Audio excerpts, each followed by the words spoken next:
Hello everyone, my name is Shashank. I am Master Teacher of Mathematics at Vedantu. We are presenting solutions for JEE Advanced previous year's papers. Here I have taken a question of continuity and differentiability related to product of two functions. This was asked in JEE Advanced 2020, paper 1. Let's have a look at the problem. Yeah. It says let the function f R2R be defined by fx equal to x cube minus x square plus x minus 1 into sin x, and g R2R be an arbitrary function, means g is not known to us, right? Let f into g R2R be product function defined by f into g x equal to fx into gx. Then which of the following statements are true? See the option A. If g is continuous at x equal to 1, then f into g is basically the product fx into gx. So if g is continuous at x equal to 1, then fx into gx is differentiable at x equal to 1. Okay, means fx into gx to be the requirement for fx into gx to be differentiable is only that g is continuous. Okay, we'll see. Option B. If f into g is differentiable at x equal to 1, then g is continuous at x equal to 1. It is basically the converse of the statement given in option A, isn't it?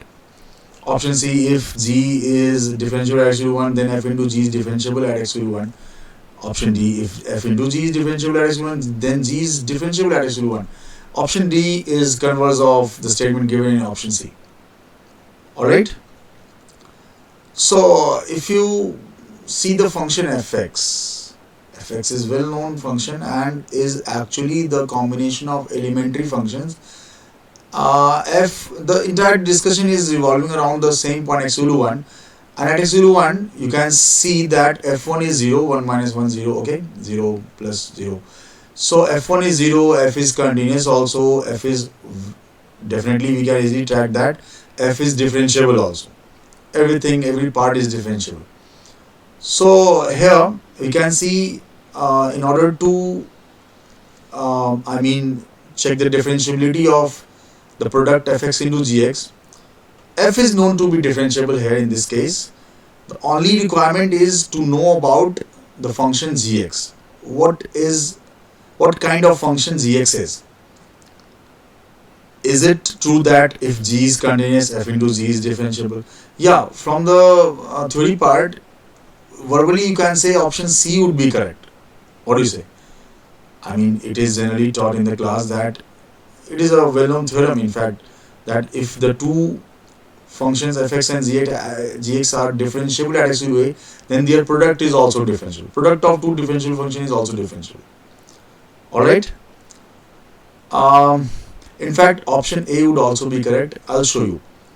But B and D may not be true. I'll show by taking the general formula for f into derivative of f into g. I'll write, see, the entire thing will come in this discussion as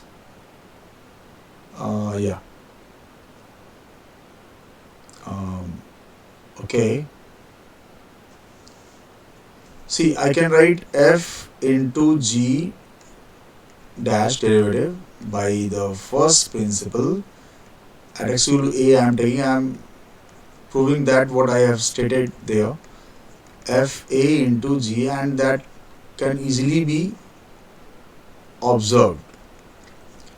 See, I am taking the case here only considering those cases in which f a is 0, because in the question f1 was 0 and f dash a exists. See, going with the formula, I can make f a into g a 0, because g was defined everywhere. G is defined at x equal to a. I am assuming GA is defined. These are given with the question. So can I write fx as fx minus fa, because fa is 0 and I am dividing x minus a to this part only and into gx.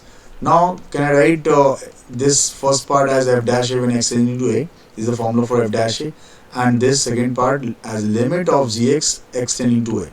So obviously fx into gx is differentiable.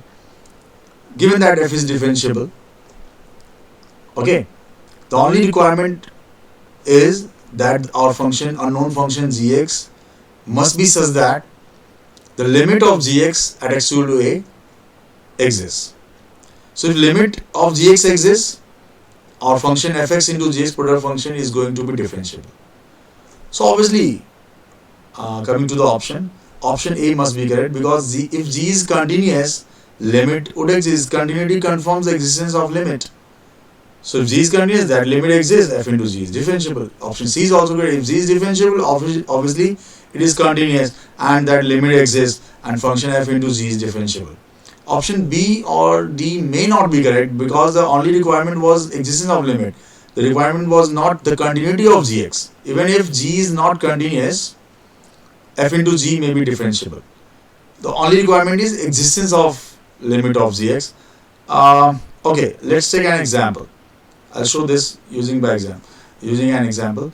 Let take the point at x equal to 0. Take the point x equal to a as 0, and fx I am taking as some function which is 0 at the point x equal to 0 and is differentiable also. Let's take x square, the basic function. Gx I am taking in such a manner that g existence limit of gx exists when at x equal to 0, but g is not continuous. Like I can take the function sin𝑥, mod of sin𝑥, which is actually 0 when x is 0, but if I talk about the limit of gx extending to 0, it is 1. It is not matching with the value of g0, which was actually 0. And if I make the function f into g here, it is x square into mod of sin𝑥, right? And if you make the case when x is not 0, sin𝑥 is mod sin𝑥 is 1. So it is x square into 1. But when x is 0, it is x square into 0. That is 0, I mean. So finally, can I write x square, because x square is also 0 when x is 0. So x square is fx into gx is x square for all x belongs to R, and is obviously differentiable also. X square is known to be differentiable function. So this example says that even if gx is not continuous at x equal to a, fx into gx is differentiable. The only requirement was f gx must be such that limit gx exists at x equal to a. So I hope you understood the solution, right? So option B or D may not be true. A and C are definitely going to be always correct. So A and C are the correct answers. Same thing I stated is given here as a theorem. You can refer this. Converse is not true. The second paragraph is written. And yeah. Method 2. Okay. This is provided with the function actually given fx. The solution is almost same. Yeah. I hope you understood the solution. Stay tuned for the next question. Yeah. And thank you. All right.